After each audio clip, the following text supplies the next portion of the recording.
दशक चौथा समास तिसरा नामस्मरण भक्ती निरूपण. श्री गुरुभ्यो नमः. मागील समासात सर्वांना पावन करणारी कीर्तन भक्ती सांगितली. आता तिसरी भक्ती असलेले नामस्मरण ऐका. न सोडता नाम जप करीत देवाचे स्मरण करावे आणि त्या योगे समाधान पावावे. नित्य नेमाने व सदैव नामस्मरण करीत असावे. सुख असो वा दुःख, शोक चिंता असो किंवा आनंद स्थिती असो, नामस्मरणाशिवाय कदापि राहू नये. हर्षकाल असो वा शोक काल असो किंवा निद्रा समय असो, सदैव नामस्मरण करावे. काही गूढ प्रश्न उपस्थित झालेले असताना, मार्ग सापडेनासा झाला असताना अथवा प्रपंचात त्रस्त वैतागलेले असतानाही नामस्मरण सोडू नये. चालताना, बोलताना, उद्योगधंदा करताना, खाऊन पिऊन सुखी असताना आणि अनेक विषय उपभोगत असताना नामस्मरण विसरू नये. त्याचप्रमाणे कालानुरूप संपत्ती येवो अथवा विपत्ती येवो, नामस्मरण सोडू नये. वैभव, सामर्थ्य, अधिकार या योगे सर्व काही समृद्धी प्राप्त होऊन भाग्यलक्ष्मीचा उपभोग घेत असतानाही नाम सोडू नये. आधी गरिबी नंतर श्रीमंती आली असतानाही किंवा आधी श्रीमंती नंतर गरिबी आली असली तरी त्याच परिस्थितीत कशीही येवो, नाम सोडता कामा नये.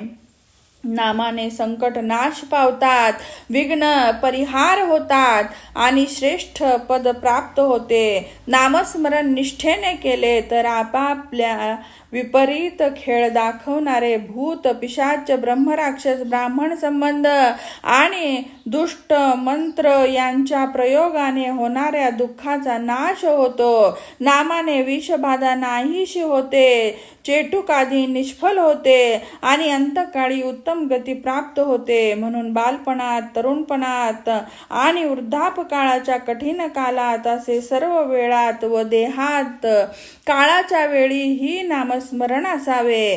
नामाचा महिमा महादेव जाणतो. तो विश्वनाथ लोकांना नामोपदेश करतो. काशी मुक्ती क्षेत्र आहे असे वाटते ते या रामामुळेच. एवढेच नव्हे तर रामनामाचा उलटा जप केलेला वाल्मिकी स्वतः उद्धरून तर गेलाच, पण त्याने पुढे घडणारे शतकोटी रामायण आधीच रचले. हरिनामानेच प्रल्हादाने असंख्य घोर प्रसंगातून पार होऊन आपला उद्धार करून घेतला. अजामेळ तर नुसत्या नारायण नामाने पापमुक्त होऊन पवित्र झाले. जास्त काय सांगू, नामस्मरणाने दगड ही उद्धरून गेले. नामाच्या प्रतापाने घोर पातकी जनही पावन झाले आहेत.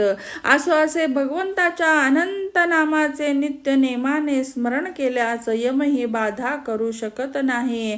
परमेश्वराच्या हजारो नामातील कोणतेही नाव आठवले तरी सार्थक होते. नामस्मरणाने मानव स्वतः पुण्यपुरुष होतो. काही न करता केवळ तोंडाने राम नाम जपले तरीही तेवढ्यानेच भगवंत प्रसन्न होऊन भक्तांचे रक्षण करतो.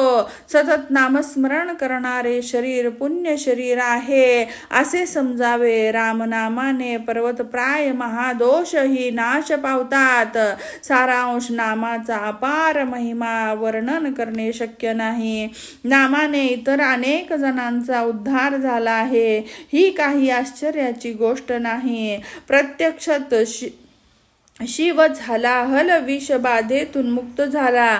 उरलेल्या सर्व भक्तीपेक्षा नामस्मरण भक्तीला महत्व का, तर नामस्मरण करण्याचा चारही वर्णाच्या लोकांना अधिकार आहे. नामामध्ये लहान थोर असा भेद नाही. जड अज्ञानी प्राणीही नामाने भवसागर तरुण गेले. म्हणून सर्व काळ नामस्मरण करावे आणि नामस्मरण करताना भगवंताचे रूप मनात घ्यावे. हेच तिसऱ्या भक्तीचे लक्षण होय. इति श्रीदासबोधे गुरुशिष्य संवादे चतुर्थ दशके नामस्मरण निरूपणम नाम तृतीया समासः.